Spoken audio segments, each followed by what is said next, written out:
Hello, everyone. Welcome once again to our series on strength of materials. We are looking at shear force and bending moment diagram for uniform distributed loads, which is our example 2. Kindly subscribe, like, share, and hit the notification bell. Let's look at our question and how to go about it.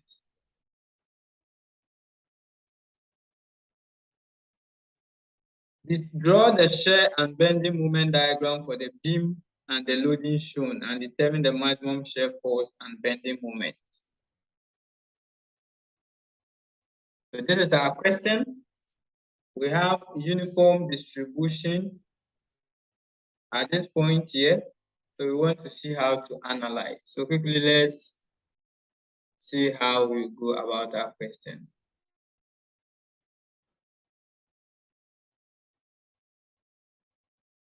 Good. So when you have this question, we want to see how you can easily analyze this kind of questions. The first thing, you need to draw the free body diagram of the structure. So let's start by drawing the free body. Let's start by drawing the free body diagram of the structure.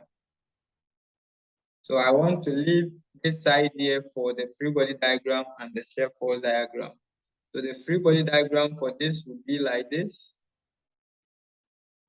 And the reaction at A, we have the AX, this is a pin support, and then we have the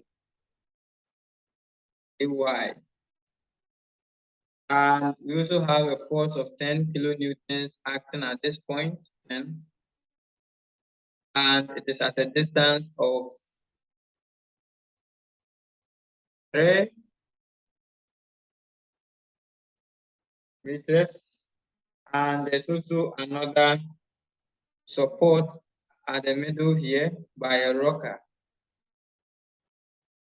So we can call it dy. And there's a gap of 1. So from this to that is at a distance of 2. And then the distance from this to where we have the distributed load is 1. And now look at the distributed load. We are told that it is 5 kilonewtons per meter. So because it's a distributed load, the meters there, the length there is 3 meters. So it means that the force applied here is, this is kilonewtons per meter. So if you want to take away the meter, you multiply by the distance. So it means that the force here is going to be 3 kilonewtons. It's going to be 5 kilonewtons. 5 kilonewtons times 3. And from there, everything there is going to be 5 times 3. And because it is uniformly distributed, we will look for the center. So the center will be, if the whole of the length is 3, then the center is going to be 1.5 from this side and 1.5 other side. So the center here, where the concentrated, we are going to turn the uniform load to a concentrated load and put it at the center. So the center, this is 5 times 3, which is 15. And the distance from this to that is going to be 1.5. 1.5.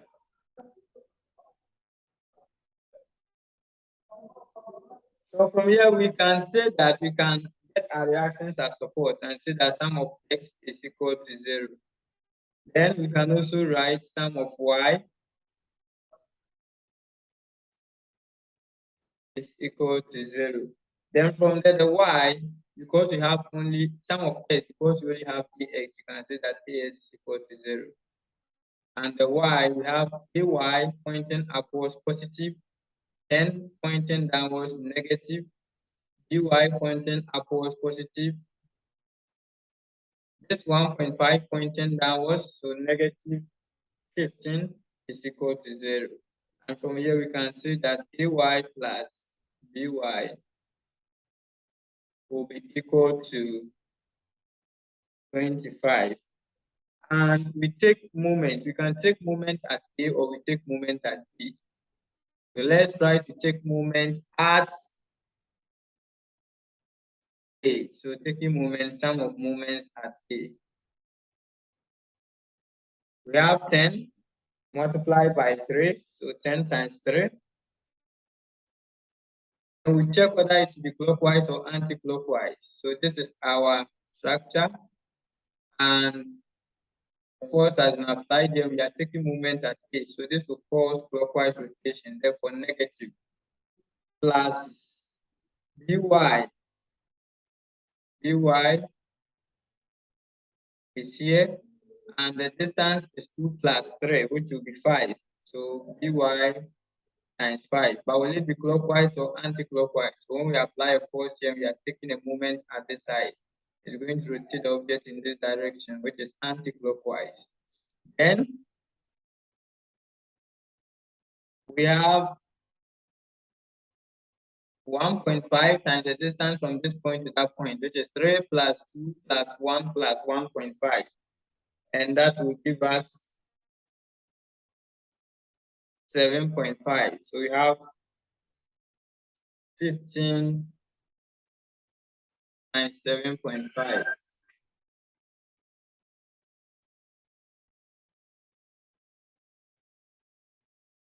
is equal to 0. And from there, we can see that when we do the math, dy will be equal to 28.5. Then we put this into this equation to get ay. So we can say that ay plus 28.5 will be equal to 0. And from there, ay will be equal to 25. So ay will be equal to 3.5. 3.5 negative 3.5 kilonewtons. So once you have been able to determine the reactions at the support, now we are going to section all the various parts. We are going to section all the various parts. Anytime we encounter a force, we section. So we are starting from the left end. So the left end here. Anytime we encounter a force, we are going to section. Draw the shear force under the free body diagram. Make sure you always do that. So here, as we start from here, we encounter a force. Therefore, we are going to divide in this direction. From here, we also encounter another reaction at this point. So we divide in that direction. Then we encounter the concentrated force for all this. The concentrated force for all this at the middle, which is 1.5 away from this side. So the concentrated force will be like that. And then possibly the last section here. The last section here, which is the end of the tube.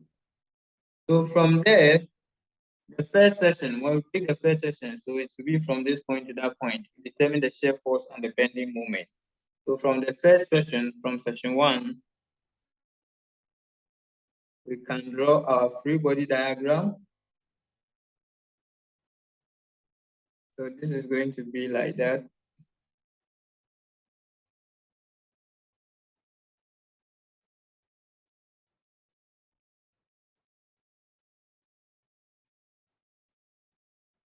And we have the reaction at A, which is 3.5 AY. So 3.5 is here.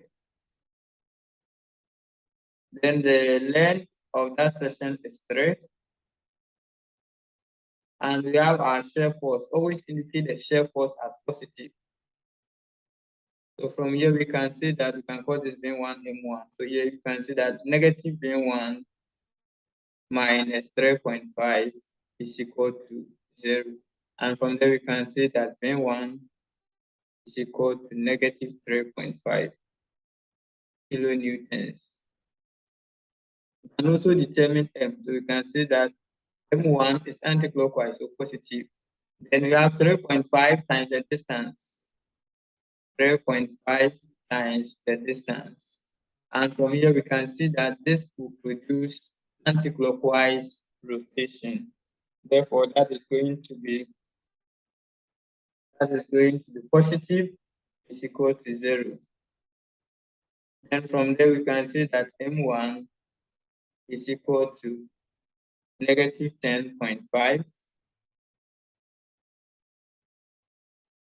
kilonewton.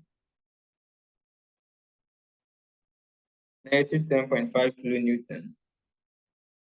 Then we come to section 2. We have determined the shear force for section 1. We come to section 2. It's at this point, so we cut through that side. And our free body diagram is going to be like this for section 2. We have our force 3.5 coming down. Then we have our force of 10 here. This is 10. The distance between this and that is 3. From this to that is 2. The shear force will be here. We can call it V2. And the moment always indicate in the positive direction. So M2. So from here, we can say that V2 coming down, negative, minus 10 coming down, minus another 3.5 to be equal to 0. They are all coming down. Then from there, V2 should be equal to negative 13.5 kilonewtons. Sorry, the moment here is kilonewton per meter. Then now we go to the third section. No, we determine the moment of the second section. We determine the moment of the second section.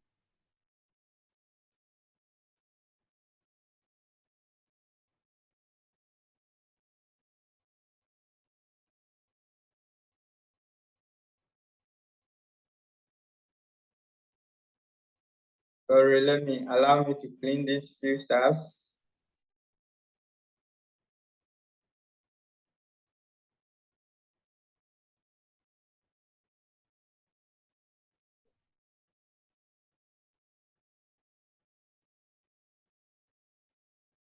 So we determine the moment of the second section. So the moment of the second section, we have our M2 there. So M2, which is positive, plus this force and the distance to where we are taking the moment, 3 plus 2, 5. We have 3.5 times 5. And that is going to produce anti-clockwise rotation because we have our force like this, and this is where we are taking our moment. So it's going to be rotated this way.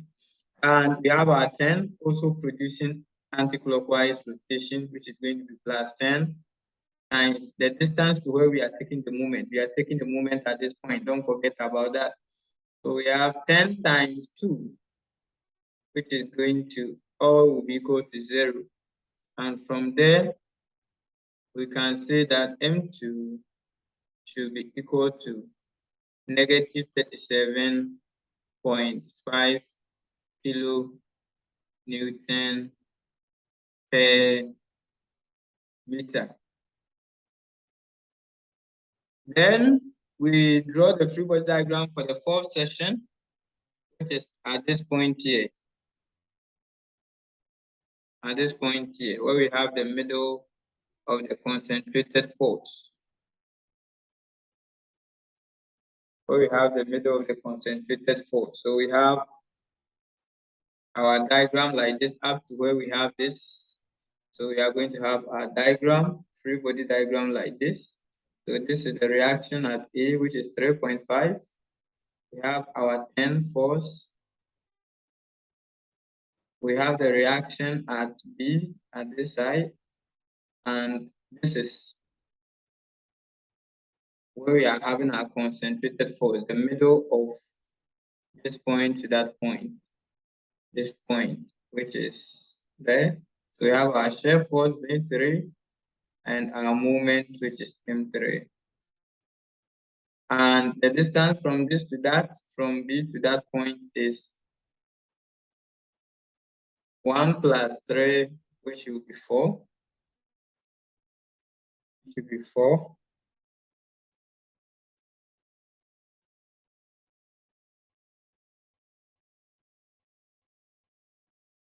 And we have from this to that to be, from this to that to be 3. This to that is 2.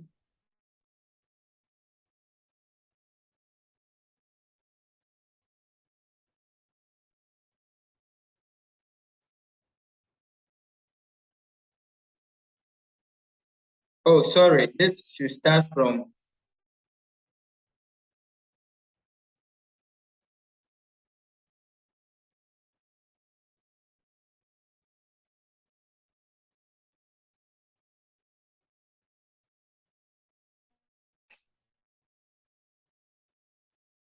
but this session should start from where we have the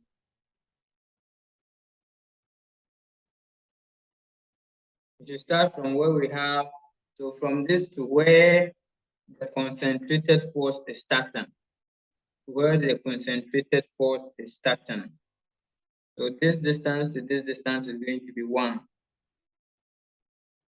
It's going to be 1. So from here we can say that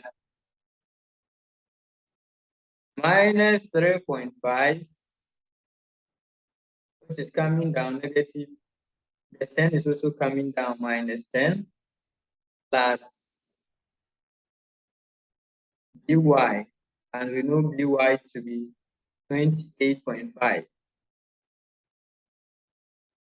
minus V3, which is the shear force, should be equal to 0. And from here we can see that V3 should be equal to 15 kilonewtons. Then the moment M3 should be equal to is positive plus 3.5 times the distance where we are taking the moment, which is 3, this is 2, and the difference between this and that is 1.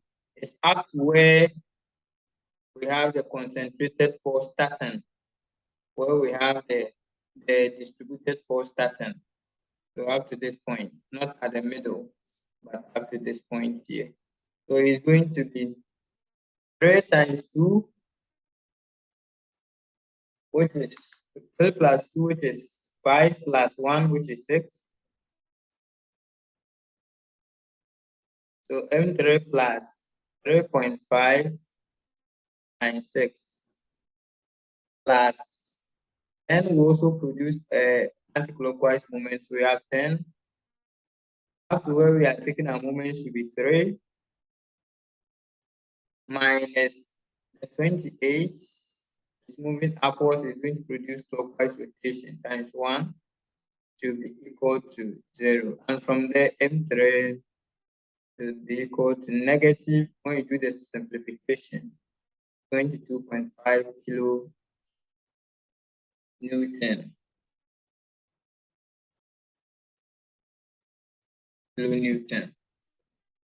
Good.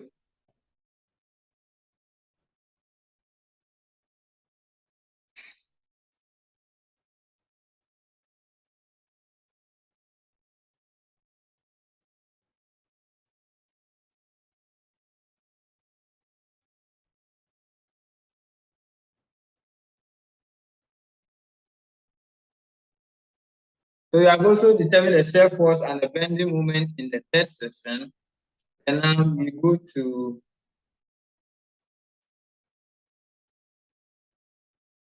the last session, which is session 4 up to the end of the distributed load. So we are going to get our free body diagram like this.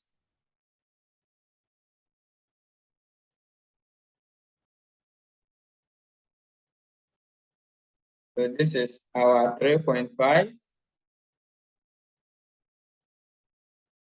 This will be our 10. This should be 28.5.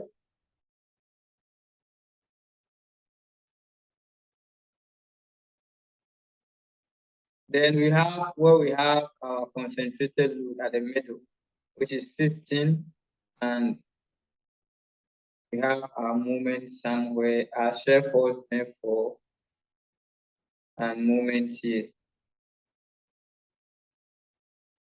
So from here we can say that negative therefore minus 3.5 minus 10 plus 28.5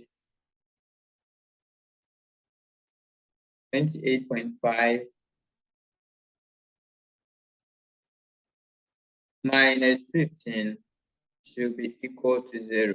And from there, V4 will be equal to 0. I will not waste much time calculating the M4 because always the end portion of the beam does not deform, it does not bend. So the bending moment at the last session is going to be 0. I wouldn't waste a lot of time going through that. So now let's draw our bending moment diagram from here. So from here, allow me to change the marker.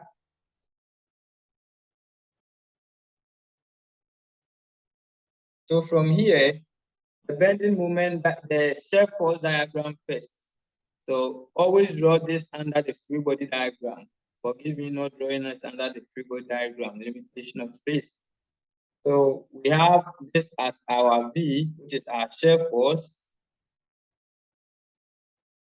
And our length along the beam is up to this point, X. And we find out that at the first session, our shear force was equal to negative 3.5. So we mark negative 3.5 on our axis, negative 3.5. So let's say that this side is negative 3.5. So we mark it on the first session, negative 3.5. And then in the second session, our shear force was negative 13.5. So we can refer to this as negative 13.5. Sorry, this is not drawn to scale. So negative 13.5 will be somewhere there. So we mark it on the second session. And the third session,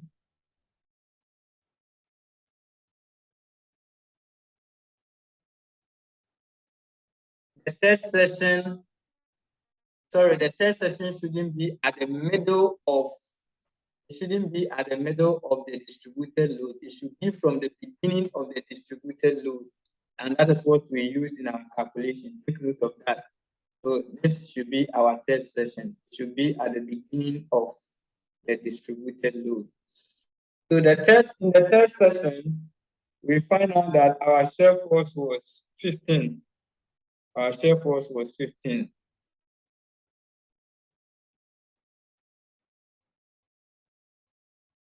Our shear force was 15. So 15, we can indicate 15 somewhere here. And we indicate that, so this is 15. And in the last session, of course, the end here, the shear force was 0. So at this point. Therefore, now we just draw a straight line to join this. There's a discontinuity. We come down like this. We join it to this portion. And there's a discontinuity. This is the next point. So we move straight on that line. We join to this point. Now the distribution is going to 0. So because this is a distributed load, it is going to be a straight line. Take note of that. We are not going to bring it down because it is not a point load. In this case, it is a distributed load. Therefore, we have seen that it's from 15 to 0, but we are not going to come down and go to 0. It's going to be a straight line. Take note of that. Take note of that. When it's a distributed load, it is going to be a straight line because it is decreasing or increasing gradually up to the last point. Good. So this will be our shear force diagram. Now let's also draw our bending moment diagram down here. So moments from our first session, our moment was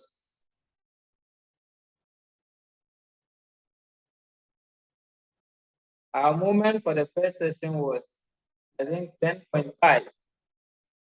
So we can draw our axis somewhere here, the length. So at the first session, our moment was 10.5. So we can indicate our 10.5 here. On the first session, 10.5. In the second session, our moment was 37.5. So we can introduce our 37.5 somewhere here. 37.5. It's not drawn to scale, sorry. We have 37.5 down here. So that is in our second session. And in our third session, it went to 22.5. So we can indicate our 22.5 between the two and indicate it on the third session, 22.5. And at the last session, it went to 0. So bending moment always starts from 0 because I told you that the ends does not bend. So it always starts from 0. So 0 up to this point. And in the bending moment, we just move through. So from here, you just go down here, you connect this to that, you connect this to that. But now, here again, it is a distributed load. If it is a distributed load, then it's not going to be a straight line. It is not going to be a straight line. It's not going to be a straight line. Therefore, it's going to be like a curve for the bending moment. For the shear force, it's going to be a straight line, decreasing gradually. But for bending moment, it's not going to be a straight line. It's going to be like a curve. So it's going to curve like that. So we get to the 0 mark. Good. So this brings us to the end of our question, drawing shear force and bending moment for distributed loads. And I believe we have all understood the concept. However, if there's anything which is challenging or which you are not understanding, you can just alert us and we'll be more than glad to assist you in getting the concept. More than glad in assisting you to get the concept. So if there is nothing more, then this is where you draw our pattern down. And thank you so much for keeping in touch. And until we meet again, we say bye bye. Kindly subscribe, like, and share as well.